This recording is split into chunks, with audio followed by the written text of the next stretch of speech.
경제 규모나 경제 성장률을 얘기할 때 나라에서 생산된 모든 재화와 서비스의 총합을 뜻하는 말인 GDP를 사용하죠. GDP 증가폭이 정체되거나 줄어들면 경기 침체에 빠지기 때문에 많은 사람들이 GDP 추세를 관찰하곤 합니다. 그러나 잘 성장하는 GDP만 보게 되면 미국 경제가 호황이라는 착각에 빠질 만큼 많은 사람들의 판단을 흐리게 만들기도 했습니다. GDP를 볼 때는 GDI라는 국내 총소득 지표도 함께 봐야 합니다. GDI는 한 나라에서 발생한 총소득을 측정한 지표입니다. 임금이나 자본소득, 지대, 세금과 정부 보조금 등을 측정하여 경제에서 발생한 모든 소득의 총합을 측정합니다. 이론적으로 GDP 수치와 GDI 수치는 동일해야 합니다. 이는 경제에서 생산된 가치가 소득으로 돌아가야 한다는 것을 의미하기 때문이죠. 보는 것처럼 GDP와 GDI는 항상 한 몸처럼 움직여왔단 것을 알 수 있습니다. 그동안 GDP와 GDI의 증가폭과 둔화폭은 서로 동행하는 움직임을 보여왔죠. 그러나 2022년 4분기부터 GDP와 GDI의 격차가 벌어지더니 지금은 국내 총소득이 국내 총생산보다 낮게 측정되고 있습니다. GDI가 GDP보다 낮게 측정된다는 것은 경제에서 생산된 가치만큼 소득으로 전환되지 않고 있음을 뜻합니다. 이는 기업 이익의 감소, 임금 삭감과 고용 감소 등의 전반적인 경제의 위축을 시사합니다.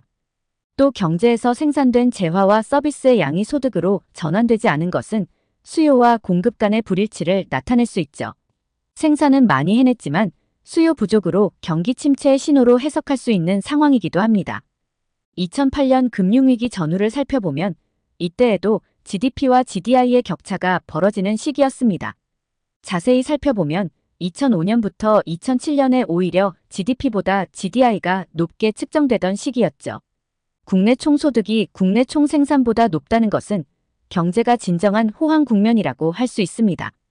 경제에서 발생한 소득이 생산된 재화와 서비스의 총합보다 많다는 것은 경기가 과열된다는 뜻이며 이때에는 주식과 부동산 같은 자산 가격들이 크게 상승하고 인플레이션이 발생해 원자재 가격들도 고공행진을 하던 때였습니다.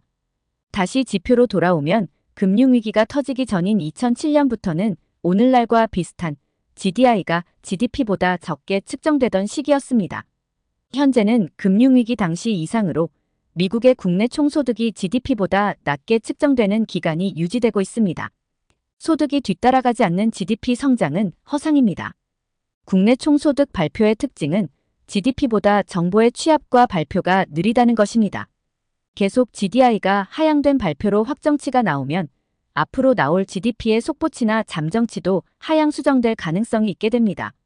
제가 얼마 전에 올린 영상에서도 3분기 GDP 추정치는 분명히 2.9%였지만 벌써 단기간에 2%로 낮아졌습니다.